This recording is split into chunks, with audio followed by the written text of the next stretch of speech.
चिड़िया उड़। चिड़िया उड़ ये गेम तो आपने शायद अपने बचपन में बहुत बार खेला होगा, लेकिन क्या आपने नोटिस किया है कि जो चिड़िया है यानी गौरैया जो है वो दिल्ली में अब दिखनी बंद हो गई है। तो आज इसी पर बात करेंगे हम अपने पर्यावरणविद एक्सपर्ट गुंजन मिश्रा जी से कि आखिर क्या वजह है जिसकी वजह से अब गौरैया दिल्ली में दिखती नहीं है। गुंजन जी, आपका बहुत बहुत स्वागत है। तो सबसे पहला सवाल तो यही है कि आखिर गौरैया कहाँ चली गई दिल्ली से। देखिए मैम, जहाँ तक पक्षियों की बात है या चिड़िया की बात है या गौरैया की बात है, तो इनका प्रकृति में बहुत ही महत्वपूर्ण योगदान होता है और बहुत ही महत्वपूर्ण रोल होता है। भारतीय दर्शन में तो पक्षियों को प्रकृति का दूत माना गया है। अगर भारतीय दर्शन की बात करें तो ये प्रकृति के दूत माने गए हैं।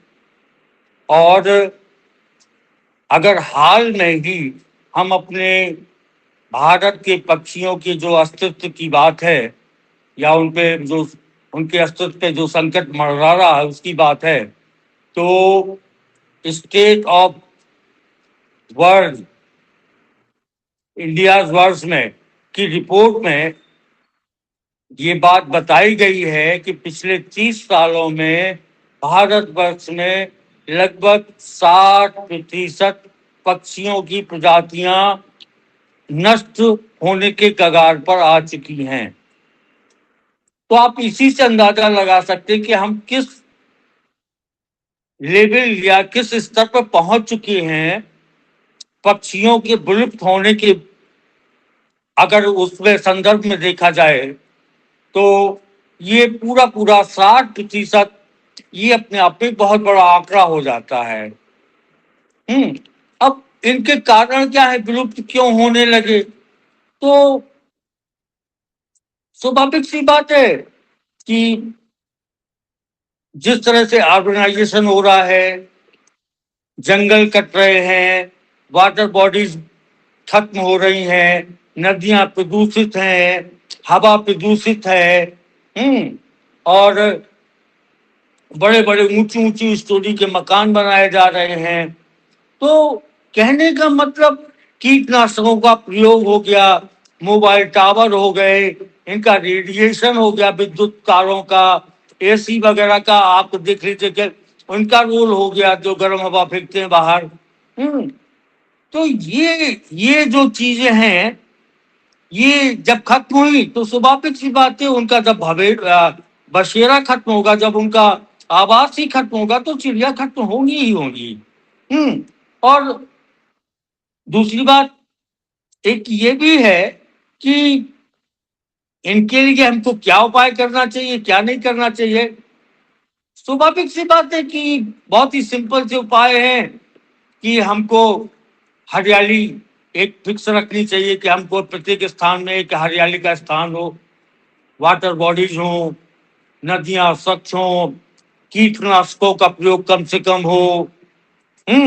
और सबसे बड़ी बात यह है महत्वपूर्ण कि हर सिटी के अंदर, एटलीस्ट मैं जहां तक समझता हूं कि हर मेट्रो के अंदर एक उनके जो मास्टर प्लान होता है उसमें कम से कम एक वर्ड हैबिटेट के लिए स्थान हो, दूसरा वेटलैंड के लिए उसमें स्थान हो। तो ये तो हर मेट्रो शहर के मास्टर प्लान में ये इंक्लूड हो जाना चाहिए। और इसके साथ साथ इसके ऊपर एक कानून बन जाना चाहिए कि ये कानून है कि मस्ट है, मैंडेटरी है कि प्रत्येक शहर के अंदर एक वर्ड हैबिटेट होगा एरिया के अकॉर्डिंग, और वेटलैंड होगा। तो सर एक ये बात जो और है चीजें, कि जिस तरह से अभी दिल्ली की दुर्दशा है, गर्मियों में सर्दियों में जैसे मौसम चेंज होता है तो दिल्ली के हालात तो बेकाबू हो जाते हैं। पहले कहते थे गर्मियों में ही दिल्ली जो है वहां पे रहना दुश्वार है, अब तो जब ठंड आने लगती है तब बहुत मसला उससे ज्यादा गंभीर हो जाता है। लेकिन इससे पहले जब गौरैया हम अपने टाइम में देख रहे थे, बचपन में देखते थे, तो उस टाइम पे इस तरह से दिल्ली की हालत नहीं थी। यानी कि अगर हम ये मान सकते हैं कि गौरैया जो है या चिड़िया जब नहीं दिखाई दे रही है, उसके क्या एस्पेक्ट आप देख रहे हैं? जिस तरह से दिल्ली के अभी हालात है, तो वो थोड़ा थोड़ा दिख तो ही रहा है कि दिल्ली के हालात जो है, जो खराब हो रहे हैं, उसमें एक एस्पेक्ट तो ये भी है कि जब वहां पर पंछी ही नहीं है, क्योंकि इतनी बुरी हालत है जिसकी वजह से पंछी भी अब है ही नहीं। देखिए मैम, जहां तक दिल्ली की बात बताएं आपको, तो दिल्ली तो सीधा सीधा, दिल्ली में एयर पोल्यूशन है, दिल्ली में वाटर पोल्यूशन है, दिल्ली में हरियाली नगण्य के नाम नगण्य है। नाम मात्र के लिए है। और बड़ी बड़ी बिल्डिंगें हैं। तो इस तरह का जो हैबिटेट है दिल्ली का, उसके हिसाब से अगर देखा जाए तो वहां पर वही पक्षी सरवाइव कर पाएंगे जो कि रोबस्टिक होंगे या थोड़ा सा दमदार होंगे, जिनका इम्यूनिटी पावर कुछ मजबूत होगा। तो वहां पे इस तरह के पक्षी आपको सरवाइव कर पाएंगे, जैसे कबूतर हो गया या गिद्ध वगैरह हो गए, इस तरह के आपको मिल जाएंगे।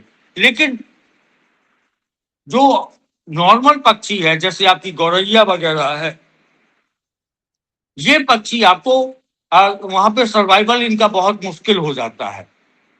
तो यही एक कारण है कि दिल्ली का और एक आम जगह का आपस में कंपैरिजन करना पक्षी को लेकर, ये बड़ा डिफिकल्ट नहीं है। तो बहुत ही सिंपल सी बात है कि दिल्ली के हालात क्या हैं और एक आम जगह के हालात क्या हैं, उनका फर्क मालूम चल जाए तो सीधा सीधा पता चल जाता है कि वहां दिल्ली की क्या बायोडाइवर्सिटी होगी और किसी आम जगह की क्या बायोडाइवर्सिटी तो होगी। अगर हम ये माने कि गोरैया का अस्तित्व जो है वो अब अ, बिल्कुल जैसे खत्म होने के कगार पे ही है, तो उसे हमें एक बहुत ही नॉर्मल तरीके से ले लेना चाहिए।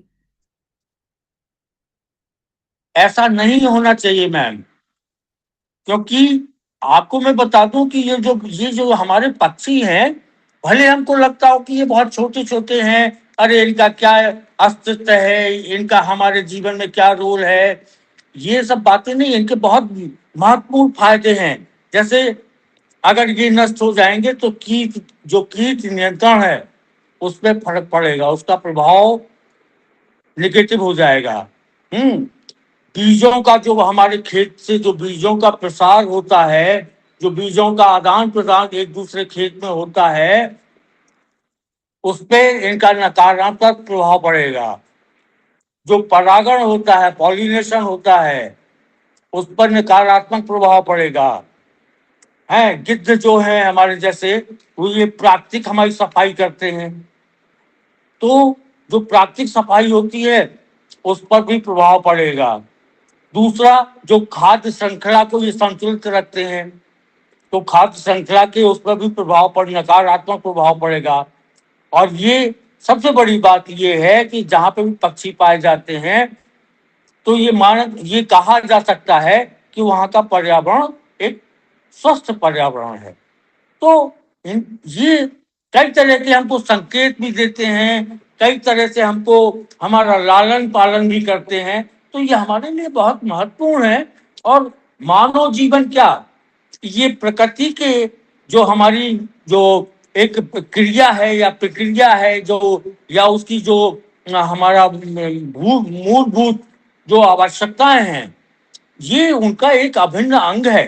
तो इसलिए गौरैया का विलुप्त होना मतलब एक मानव जाति पर फिर विलुप्त होने के कगार पर आ जाएगी फिर तो।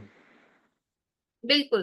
गोरैया का इस तरह से शहरों में ना दिखना, ये एक छोटी बात नहीं है, बल्कि ये प्रकृति की चेतावनी है। समय रहते इस पे ध्यान दिया जाना जरूरी है। इस मुद्दे पर हमारे साथ बात करने के लिए आपका बहुत बहुत धन्यवाद। Thank you ma'am.